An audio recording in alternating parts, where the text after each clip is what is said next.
미국이 북한으로부터 협상이 가능하다는 메시지를 받은 것 같다고 정부 소식통이 전했습니다.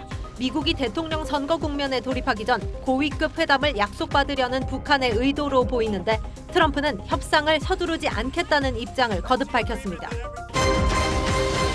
친박계 홍문종 의원이 자유한국당 탈당을 선언하고 대한애국당 조원진 대표와 함께 신공화당을 창당하겠다고 밝혔습니다.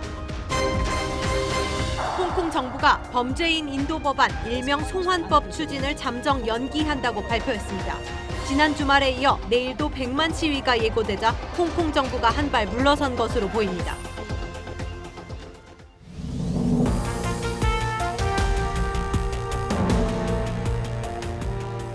시청자 여러분 안녕하십니까? TV조선 뉴스7 시작합니다. 자, 내년 총선을 위한 이 해체 모여가 드디어 시작은 하는 걸까요? 이 친박 홍문정 의원이 오늘 한국당 탈당을 선언했습니다. 홍 의원은 가칭 신공화당을 창당을 해서 애국당과 보수 우파 세력을 통합한다는 계획입니다. 당명이 신공화당입니다. 창당에 박근혜 전 대통령의 의지가 담겼다는 설명이 나옵니다. 또 누가 홍 의원을 따라서 탈당을 할지도 관심인데 잠시 후 집중적으로 살펴보도록 하겠습니다. 자, 그럼 먼저 결전의 시간이 다가온 20세 이하 월드컵 소식으로 시작합니다. 결승전이 열리는 폴란드 현지 취재 기자부터 연결하도록 하겠습니다. 자, 홍영재 기자, 현지 분위기 아주 뜨거울 것 같은데 어떻습니까? 네, 저는 지금 결승전이 열리는 폴란드 우치 스타디움에 나와 있습니다. 현지 시간은 낮 12시, 경기 시작 6시간 전인데 한국과 우크라이나의 사상 첫 U20 월드컵 결승전을 앞두고 긴장감이 아주 팽팽히 감돌고 있습니다. 양국 선수단 분위기는 공개훈련과 기자회견을 통해 엿볼 수 있었습니다. 우리나라 대표팀은 공개훈련에서 담담하면서도 가요를 틀어놓으면서 즐겁게 몸을 푸는 여유로운 모습도 보여줬습니다.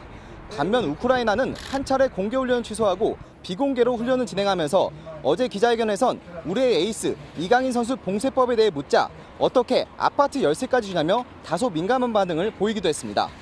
선수들끼리 신경전도 상당한데요. 우리 대표팀과 우크라이나 대표팀이 같은 숙소에 머물기 때문에 간혹 마주칠 때에도 서로 눈싸움도 지지 않으려고 한다는 얘기도 들려왔습니다. 그렇군요. 자, 그렇다면 응원 분위기는 어떻습니까?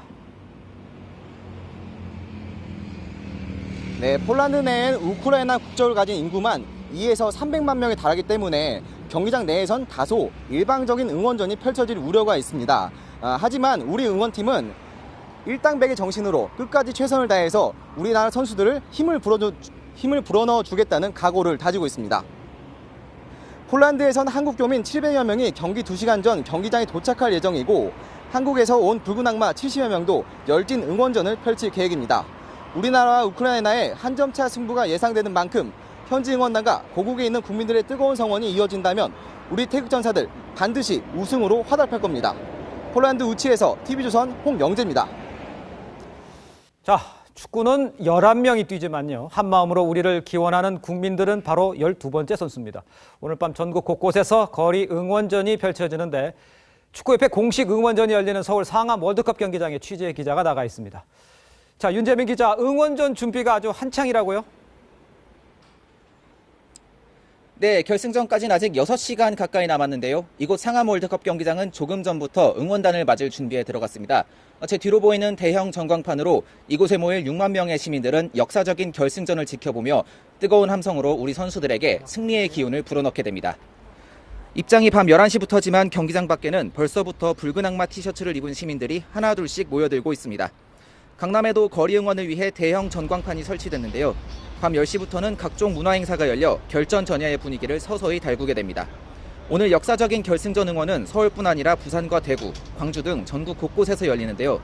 특히 정정용 감독의 모교인 경북 경산의 경일대에서는 후배들이 단체 티셔츠를 입고 응원전에 나섭니다.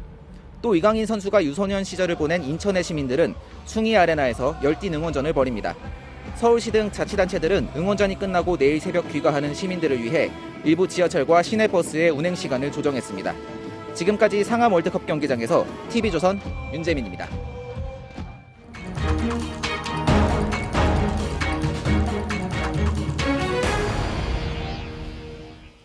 네, 자유한국당 친박계 홍문정 의원이 한국당을 탈당을 해서 신공화당을 창당한다고 발표를 했습니다. 대한애국당과 태극기 세력이 참여할 예정인데 내년 총선의 변수가 될지 관심입니다. 먼저 홍혜영 기자입니다. 자유한국당 탈당을 시사해온 친박계 홍문종 의원이 친박근혜계 신당인 가칭 신공화당 창당을 선언했습니다.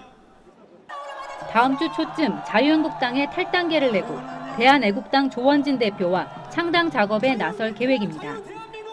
홍문종 의원은 박근혜 전 대통령과의 교감을 강조했습니다.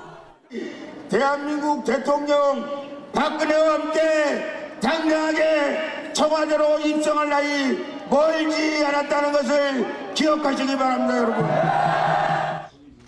홍 의원은 황교안 대표의 리더십을 비판하며 한국당 내 친박 의원들의 결단을 촉구했습니다. 황교안 대표는 친박계 줄 탈당 가능성에 선을 그었습니다. 당내에서 여러 의견이 나오는 것은 나쁜 일이 아니다. 그런 말씀들을 드렸죠. 일각에서는 내년 총선 물갈이론에 대한 선제 행동이라고 해석합니다. 황교안 대표는 어제 SNS에 여러분이 추천해준 인재와 함께 내년 총선에서 반드시 승리하겠다고 해 공천 물갈이를 예고했습니다. 한국당 지도부 한 인사는 친박계 신당 창당 움직임과 관련해 내년 총선 공천 이전까지는 특별한 동요가 없을 것이라고 전망했습니다. TV조선 홍혜영입니다. 자, 앞서 보신 대로 내년 총선을 한 10개월 정도 앞두고 친박계의 이 신당 창당 가시권에 들어왔습니다. 정치부 류병수 기자와 함께 진행 상황, 향후 전국에 미칠 전망 등을 함께 알아보도록 하겠습니다. 유 기자, 먼저 가장 궁금한 것, 홍문정 의원의 탈당, 수감 중인 박근혜 전 대통령의 의중이 조금 반영이 된 거냐 아니냐, 이게 관심이잖아요. 어떻습니까? 네, 박근혜 전 대통령의 의중이 작용했다는 게 홍 의원의 설명입니다. 예.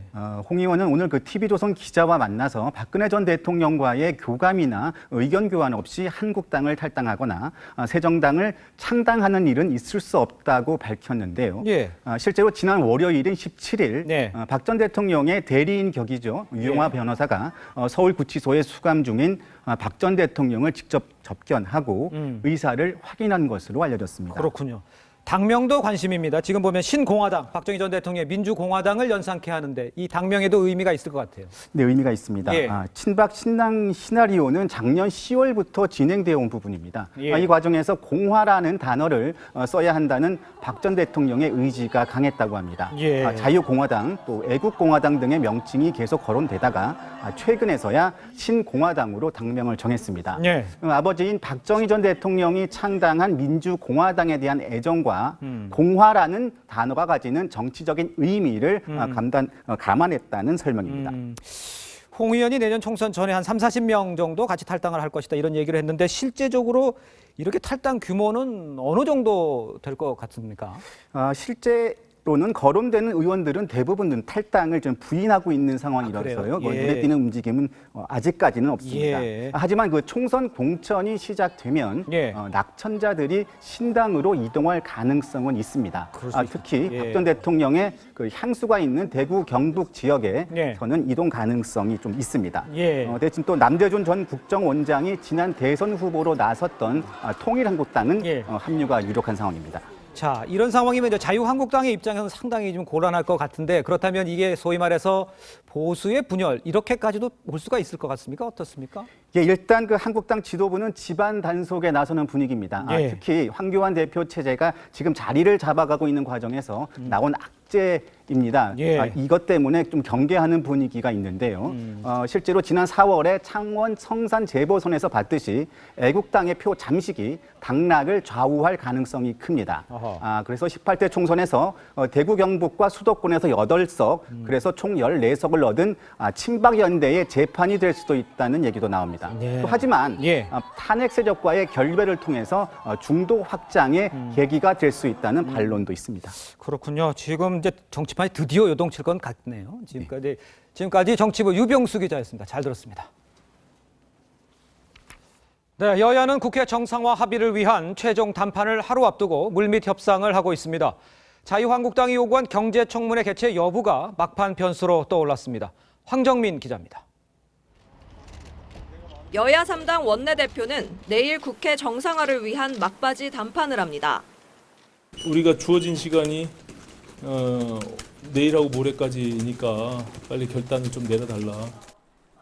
자유한국당이 추가 경정 예산안 심사의 전제 조건으로 내건 경제청문회 개최 여부가 쟁점입니다. 경제정책을 책임지고 있는 청와대 라인 그리고 경제부처 라인 모두 나와서 우리 도대체 경제 실정에 대해서 제대로 토론한 다음 그다음 추경 논의하는 것이 청문회 자체를 조건으로 삼는 건 추경을 하지 말자는 얘기라며 반대하던 더불어민주당은 일단 국회를 정상화한 뒤 논의할 수 있다는 입장으로 한 발 물러섰습니다. 경제 실정에 초점을 맞추기보다 정책 점검 차원에서 고려할 수 있다는 겁니다. 국회를 열겠다는 정당만으로라도 열어라 이런 요구가 꽤 있는 것이기 때문에 그래도 어쨌든 최선을 다해서 합의를 하기 위해서 노력하는 거고. 바른미래당이 늦어도 다음 주 초쯤 국회 소집 요구서를 제출하겠다고 밝힌 가운데 주말 안에 여야가 절충점을 찾을 거란 전망이 나오고 있습니다. TV조선 황정민입니다.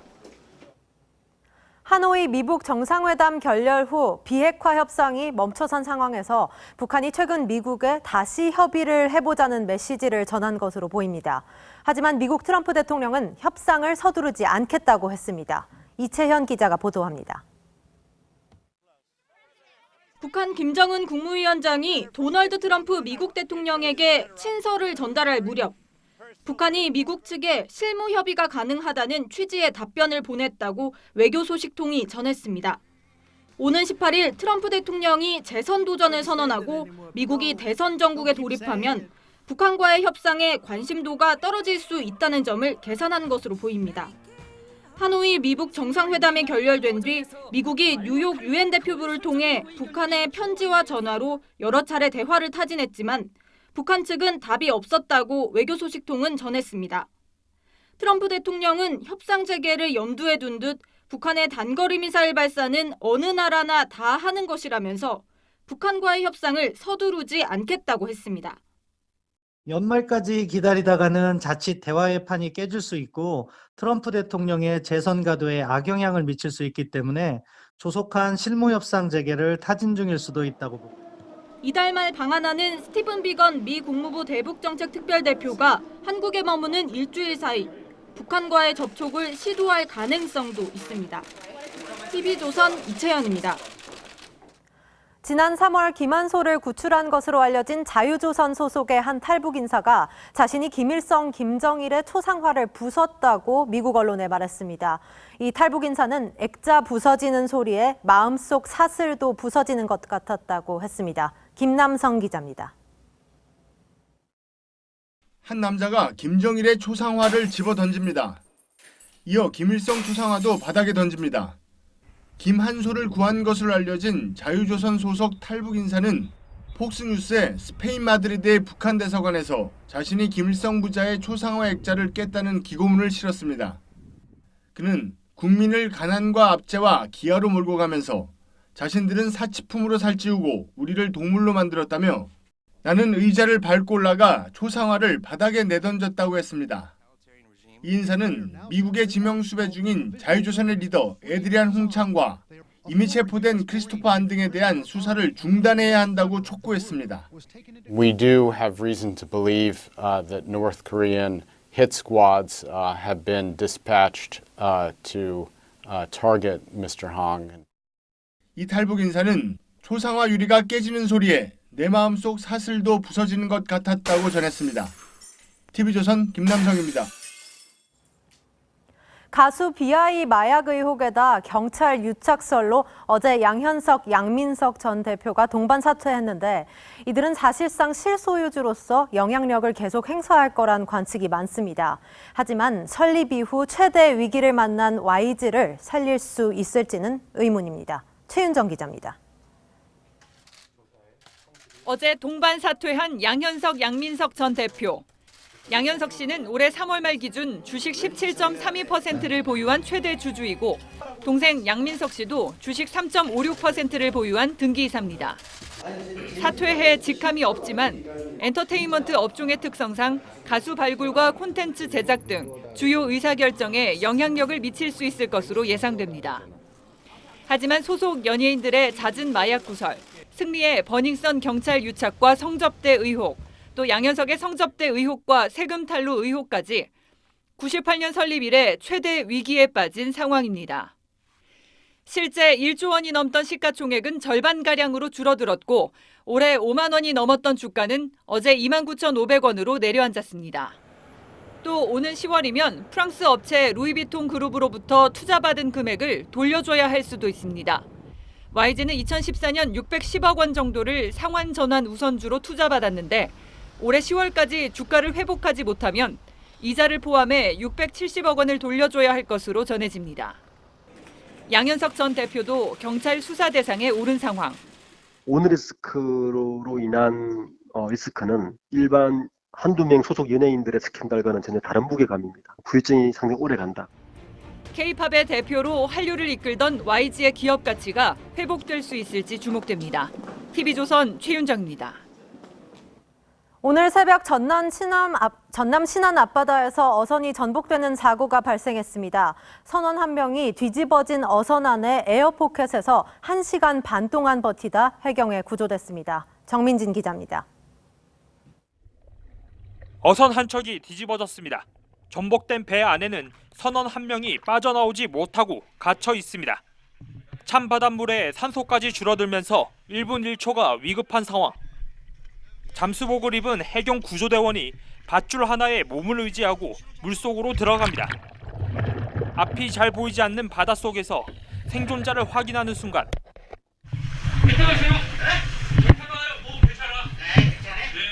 구조대원들은 먼저 산소 호흡기부터 건넵니다.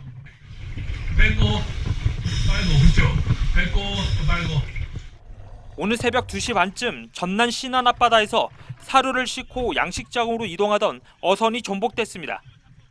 구조대원들은 뒤집힌 배 안쪽에 진입해 선원 58살 문모 씨를 구조했습니다. 문 씨는 물에 잠기지 않아 형성된 에어포켓에서 1시간 반을 버텼습니다. 예, 탕탕탕 뭐 이렇게 뭐 어떤 망치나 그런 걸로 확인도 했고요. 호흡을 하게끔 한 다음에 같이 나온 겁니다. 구조된 문 씨는 저체온증을 호소해 병원에서 치료를 받았지만 생명에는 지장이 없는 것으로 전해졌습니다. TV조선 정민진입니다. 집단 폭행으로 또래 친구를 숨지게 한 10대 4명에 대해 경찰이 살인죄 적용을 검토하고 있습니다. 사망을 예견하고도 폭행을 계속했다는 정황과 진술이 나왔기 때문입니다. 이승훈 기자입니다. 18살 A군 등 4명은 지난 9일 새벽 1시쯤 광주의 한 원룸에서 친구 B군을 2시간 동안 마구 때려 숨지게 했습니다. 사건 초기 경찰은 살인의 고의성이 없다고 보고 가해자들에게 폭행치사 혐의를 적용했습니다. 하지만 국과수 부검 결과 B군은 온몸에 멍자국이 뒤덮여 있었고 갈비뼈도 부러진 상태였습니다. 복원된 가해자 휴대전화에는 2달 동안 계속된 폭행 장면이 그대로 담겨 있었습니다. 폭행이 사망 당일날만 있었던 게 아니고 한 2달 동안 계속해서 지속됐고 또 병원 치료도 못하게 했고 또 이 상처가 아물지 않은 상태에서 그곳에다가 계속해서 폭행이 이루어졌고 이번 사건이 우발적이 아니었음을 짐작케 하는 진술도 나왔습니다. 경찰은 한 가해자가 이렇게 때리다간 죽을 수도 있겠다고 진술해 살인죄 적용이 가능하다고 판단했습니다. 길거리에서도 이렇게 이러다가는 죽을 수도 있겠다는 생각을 하면서도 폭행을 멈추지 않았고 이것들이 이제 고의가. 경찰은 대법원 판례 등을 검토한 뒤 이르면 오는 18일쯤 살인 혐의를 적용해 검찰에 사건을 송치할 예정입니다. TV조선 이승훈입니다. 65세 이상인 고령 운전자가 낸 교통사고가 최근 5년간 크게 늘어난 것으로 나타났습니다. 고령화 추세를 보면 노인 운전자는 앞으로 더 늘어날 텐데 이에 맞는 세심한 교통대책 마련이 시급해 보입니다. 최원희 기자입니다. 한 아파트 단지 앞 도로. 차량이 갑자기 휘청거리더니 중앙선을 넘어 아파트 단지까지 돌진합니다. 깜깜한 밤, 도로를 달리던 차량이 횡단보도를 건너는 보행자와 그대로 충돌합니다. 앞차는 멈춰섰지만 이 차는 피하지 못했습니다. 사고 차량 운전자들은 모두 70살이 넘은 고령 운전자였습니다. 최근 5년간 65세 이상 고령 운전자의 교통사고는 50% 가까이 늘었습니다. 30대와 40대 운전자 사고가 모두 10% 넘게 줄어든 것과 대조적입니다. 지난해 고령 운전자 10,000명당 사고 건수 역시 30, 40대에 비해 2배나 많습니다. 근데 확실히 좀 나이 먹으면 많이 주의를 하죠. 아무래도 한 번 볼 거 두 번 보게 되고 주차하는데도 그렇고. 사고가 잦아지자 지자체들이 앞다퉈 고령 운전자의 면허 반납을 독려하고 있지만 운전을 생업으로 하는 이들에겐 쉽지 않은 결정입니다.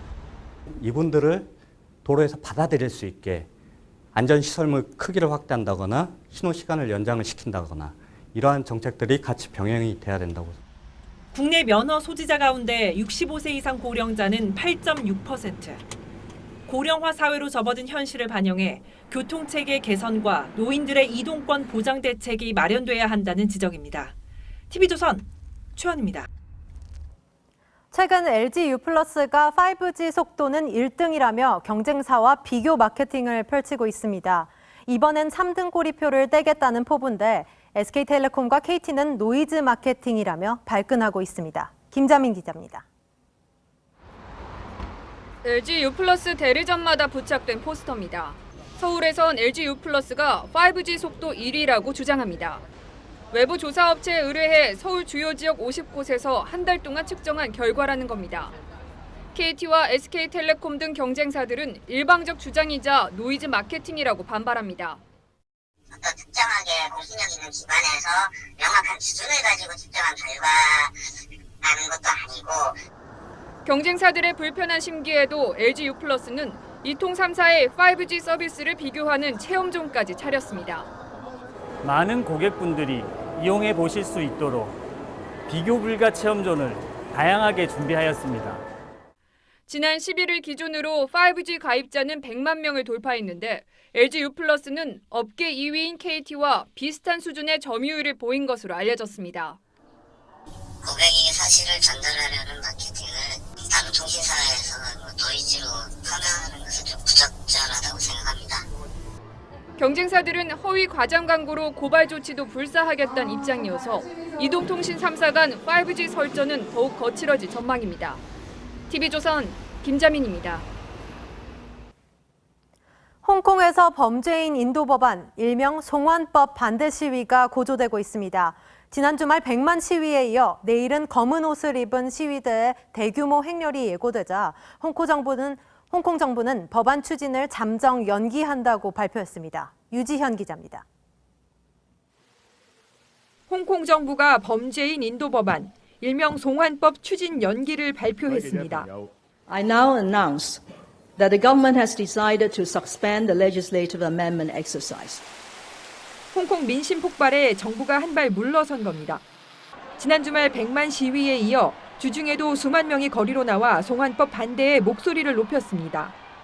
특히 주중 시위 때는 경찰이 시민을 무차별 폭행하고 5년 전 우산혁명 때보다 2배 많은 최루탄을 사용해 과잉 진압 논란이 일었습니다. 이에 시민들은 내일 검은 옷차림으로 100만인 대행진을 예고했습니다.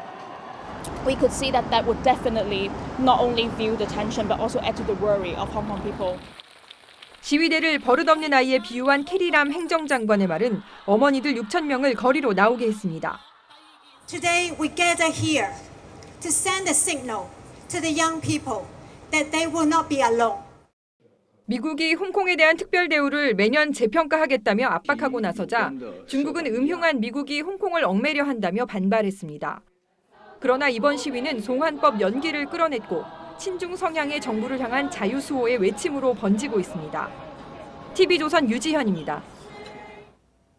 유명 작가의 완성된 유화가 아닌 스케치는 어떤 모습일까요? 한국 근현대 미술사의 내로라 하는 작품들의 스케치, 즉 드로잉 수백 점이 한자리에 모였습니다. 이루라 기자가 다녀왔습니다.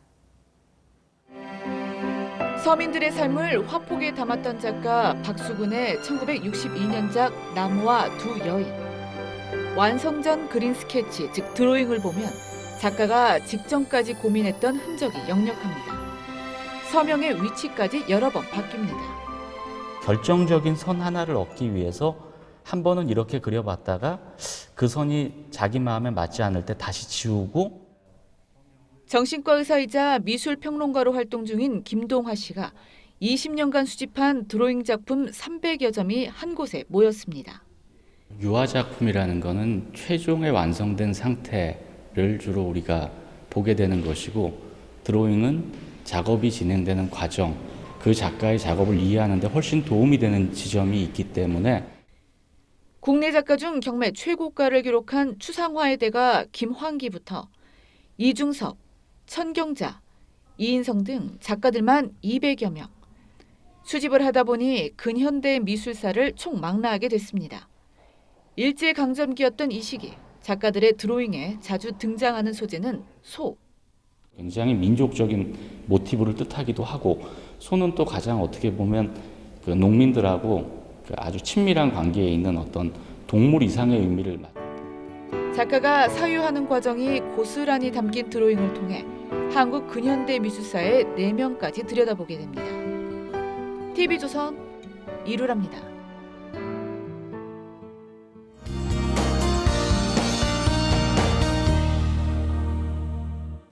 이번 비는 주로 강원도와 경북 지방에 집중되겠는데요. 서울은 오늘 저녁 9시까지 빗방울 정도가 예상되고요. 강원 영서와 경북 내륙은 50mm 이상, 경기 동부와 충북 북부 등 그 밖에 영남 지역에서는 5에서 30mm가 예상됩니다. 이번 비 오늘 밤 12시면 대부분 그치겠습니다만 지형적인 영향을 받는 강원 영동은 내일 낮 12시까지 비가 내리겠고, 경상 해안은 내일 낮 3시쯤이면 비가 그칠 것으로 전망됩니다.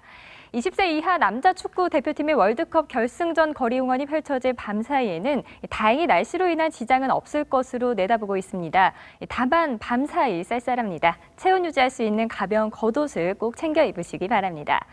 일요일인 내일은 전국이 맑겠고요. 강원 영동과 동해안으로는 낮 기온이 20도 안팎으로 선선하겠지만 서울 낮 기온이 27도, 대전은 28도, 대구 27도로 조금 덥게 느껴지겠습니다.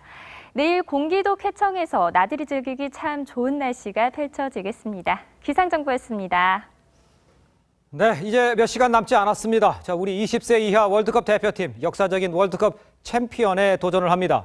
이미 보여준 통쾌한 경기들, 그 어떤 극찬도 아깝지가 않습니다. 부디 부상 없이 즐기면서 최선을 다하면 우리 축구 역사를 새롭게 쓰게 될 것 믿습니다. 우리 대표팀을 응원합니다. 이상으로 토요일 TV조선 뉴스 7 마칩니다. 저희는 내일 다시 찾아뵙겠습니다. 시청해주신 여러분 고맙습니다.